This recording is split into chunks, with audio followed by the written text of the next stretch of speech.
Hi friends, ఈ వీడియోలో ఏంటంటే మనకి రిలీజ్ కాకముందే ఓవర్సీస్లో ఎంత రేటుగా అమ్ముడుపోయాయి, ఎవరు కింగ్ అనేది మనం ఈ వీడియో తెలుసుకుందాం. వీడియో చాలా ఇంట్రెస్టింగ్గా ఉండబోతుంది. ఎక్కడ స్కిప్ చేయకుండా ఎండ్ వరకు చూడడానికి అయితే ట్రై చేయండి.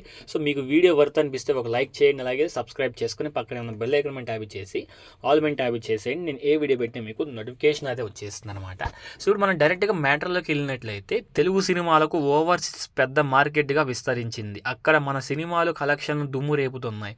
మరి ప్రస్తుతం రాబోతున్న సినిమాల్లో ఏది ఎంతకు అమ్ముడుపోయిందంటే టాలీవుడ్ నుంచి మంచి హైప్ ఉన్న చిత్రాలు పుష్ప 2, దేవర, గేమ్ చేంజర్, విశ్వంబర, కల్కి వంటి సినిమాలు ఉన్నాయి. అయితే కల్కి బిజినెస్ ఇంకా స్టార్ట్ కాలేదు, కానీ మిగిలిన సినిమాలు చాలా వరకు బిజినెస్ ముందుగానే జరుగుతోంది. తెలుగుతో పాటు ఇతర స్టేట్స్ ఓవర్సీస్లోనూ బిజినెస్ జరుగుతున్నాయి. అయితే ఓవర్సీస్ బిజినెస్ ఇప్పుడు ఆసక్తికరంగా మారింది, అందరి చూపును ఆకర్షించేలా చేస్తున్నాయి. మరి వీటిలో ఏ మూవీ ఎంత పలికింది, ఇప్పటి వరకు ఓవర్సీస్లో కింగ్ ఎవరనేది చూస్తే, గత నెలలో వచ్చిన ప్రభాస్ సలార్ ఓవర్సీస్లో దుమ్ము రేపింది. అక్కడ ఇది 72 కోట్లకు అమ్ముడుపోయింది. ఈ మూవీ 140 కోట్లు వసూలు చేసింది, బ్రేక్ ఈవెన్కి దగ్గరగా వచ్చింది. ఇక అంతకుముందు బాహుబలి 2 70 కోట్లకు అమ్ముడుపోయింది. RRR 68 కోట్లకు పలికింది. సినిమాలు ఓవర్సీస్లో అత్యధికంగా పలికిన చిత్రాలు. ఇప్పుడు ఆ రికార్డును బ్రేక్ చేసి అల్లు అర్జున్ ఆయన హీరోగా నటిస్తున్న పుష్ప 2 అక్కడ భారీగా పలికింది. ఇప్పటి వరకు అందుతున్న సమాచారం మేరకు ఈ మూవీ 90 కోట్లకు పలికిందనే సమాచారం. అయితే ఈ డీల్ ఇంకా పూర్తి అయిందా లేదా అనే దానిపై ఇంకా క్లారిటీ రావాల్సి ఉంది. ఇదే నిజమైతే తెలుగు హీరోలు బన్నీదే రికార్డ్, ఆయన కింగ్ అనే చెప్పాలి.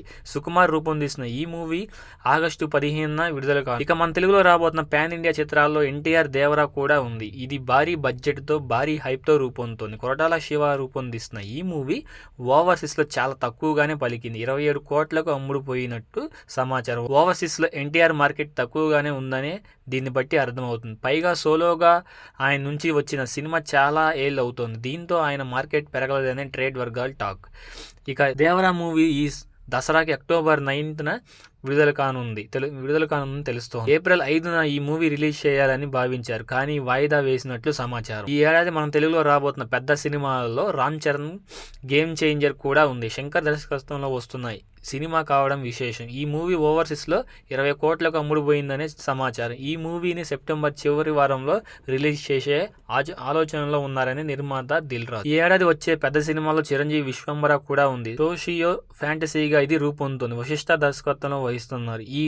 ఈ మూవీ ఓవర్సీస్ రైట్స్ క్లోజ్ అయ్యాయట. ఇక్కడ ఇది 18 కోట్లకు అమ్ముడుపోయిందనే సమాచారం. ఇటీవలే షూటింగ్ ప్రారంభమైన ఈ మూవీని దసరాకు విడుదల చేసే అవకాశం ఉంది. ఇది ఇవాళ వీడియో. మరిన్ని ఇంట్రెస్టింగ్ వీడియోస్ కోసం మనం నెక్స్ట్ వీడియో కలుద్దాం. Until then thank you.